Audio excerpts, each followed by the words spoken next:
These are the 4 rules and life lessons that I used to go from living with my mom and broke at 25 years old to having my second 6-figure month this past January, and I'm 28 years old currently.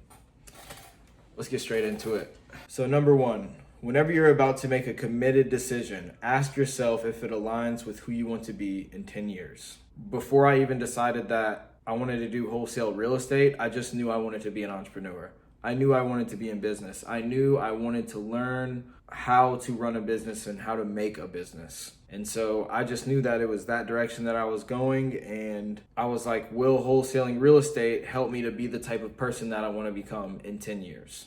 Do the same when you're thinking about breaking a committed decision. So if you made a promise to yourself that you're gonna do something for 90 days or that you're gonna stick to something until you reach a particular goal, before you think about quitting, or if you think about quitting, ask yourself, what would your 10-year older self say to you? Would they say, hey, I know it sucks right now, but keep going and push forward? Or would they tell you, hey, this isn't worth it. Get the frick out of here now. Right? You got to ask yourself that. For example, me, when I was working at a 9-to-5, I had to ask myself, the person that I want to be in 10 years, what would he tell me about if I wanted to quit my job right now?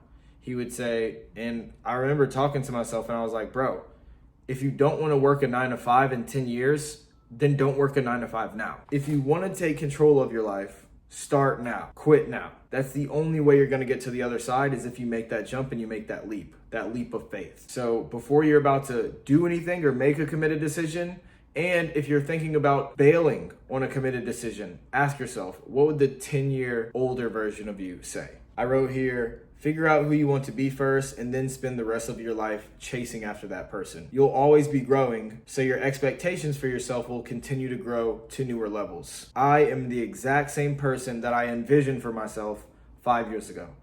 So from 5 years ago today, even 3 years ago today, I envisioned myself here. I pictured this type of person I wanted to be. This archetype. I wanted to be like this business type of person who makes money, this young entrepreneur. And, I put it on my vision board. I listen to it. I watch it. I feed my mind with it every day. And eventually, if you keep putting in the action and going towards that direction, that type of person, like ask yourself, what would that type of person do? The person that you want to become in 10 years from now, when you're thinking about a decision, ask yourself, what would this ideal version of me do in this situation? Number 2, embrace being considered as a freak or a weirdo or even an outcast by your loved ones, old friends, and especially those you don't want to be like. There will be a time when they ask you, how did you do it? But until then, they will ask you, why are you doing it? So for me, especially, I come from a very crappy background. I was always the bad kid in school. I was always in and out of jail. I was always a troublemaker. So I always stood out anyways. I was already an idiot anyways, and people looked at me like an idiot anyways. So when I decided to go all in on me and be willing to look crazy for this new version of myself, and it did feel crazy. You do feel crazy in the process because you're completely dropping everything you know and changing your identity. So I just learned to embrace it anyways. I was already embracing being a freak and outcast when I was an idiot and a drug head. So if I'm going to be a freak for success, it's no different. People are going to look at you like you're a weirdo. They're going to ask you, why are you doing that? Why don't you hang out with us? They're going to look at you like you're a freak and a weirdo and an idiot. That's just how it is. From your loved ones, from your friends, and especially those people who are super average and they've lived their whole life average, they're going to hate on you the most because they're going to see in you their own wasted potential. They're going to see their wasted potential through you. So don't be afraid to be an outcast. Don't be afraid to be considered or looked at as a weirdo, because I promise you, one day they will ask you, man, I'm trying to get like you. How do you do it? But until then, they will say, why are you doing that? Number 3, in the beginning, when you don't have any money, the only price left to pay for your goal is pain. Emotional, mental, physical, and spiritual pain. There's no way around it. In the beginning, I remember analysis paralysis, being so strong, but I had to fight it. I had to do something. So I just started putting in the work.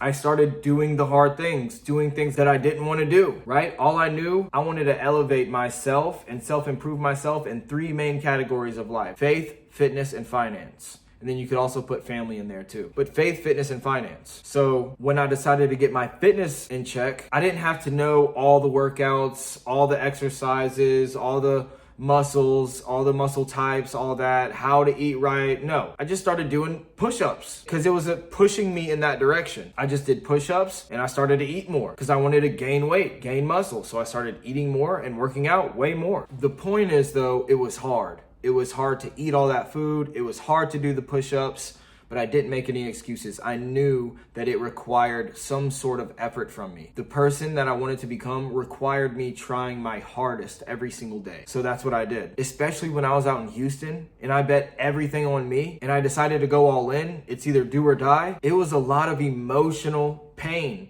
because I was very lonely. I couldn't talk to anybody. I didn't have any friends. Like I said, I was embracing being a weirdo.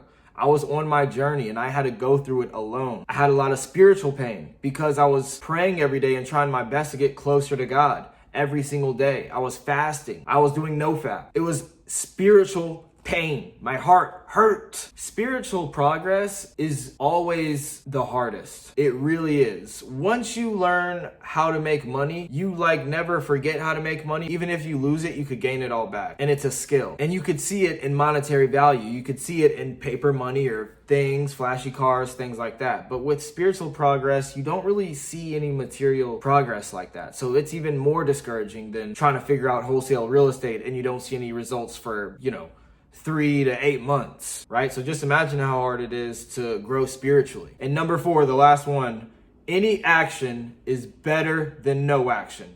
Point blank, period. No two ways around it. So in here, I wrote one of Alex Hormozi's 42 laws of money. It's money loves speed, wealth loves time, and poverty loves indecision. So any action is better than no action. Remember, pick a direction and immediately take action. Even if you don't know exactly what to do in that moment, just do something as long as it's going in that right direction. For example, if I want to get in shape, but I don't know where to start, pick any random exercise and start by doing just 1/10 of what you think you could do and do that every single day for at least 30 days consecutively. And then add another random exercise after that. Usually the problem with analysis paralysis is we give ourselves too many options, right? We have a backup plan. We have a plan A, plan B. We want to do all this. We want to trade and we want to wholesale. We want to be a realtor. We want to do it all. We want to be in land and in residential. We want to be in commercial. We want to do it all. But you end up succeeding at none of them. Not how you really want to succeed. It's because you have to pick one and make sure that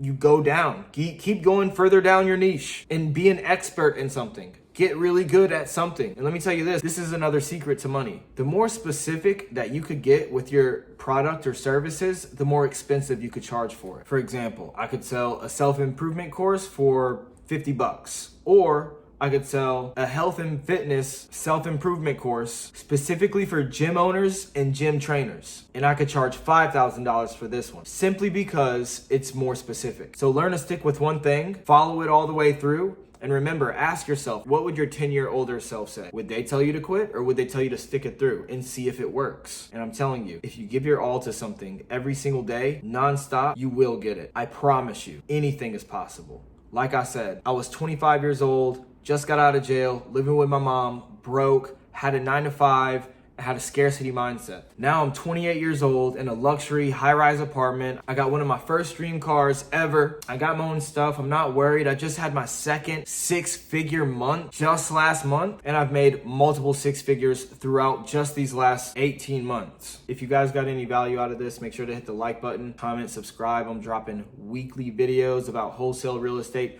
self-improvement, and just life in general. If you want to be my student and work with me one-on-one, just click the link below. You could book a call with me one-on-one and I can see if you're a good fit. But if you want to know how to wholesale real estate and how I run my business and you don't have the money to invest for a mentor or a course or anything like that, I have a free course down below strictly for your benefit. I have templates, contracts, scripts, videos for everything, all the nuances of the wholesale real estate business. It's a document completely for free. You could make a copy of it and you could edit it, do whatever you want with it. It's completely for free. I want to see you guys win. I want to see you guys succeed. Okay?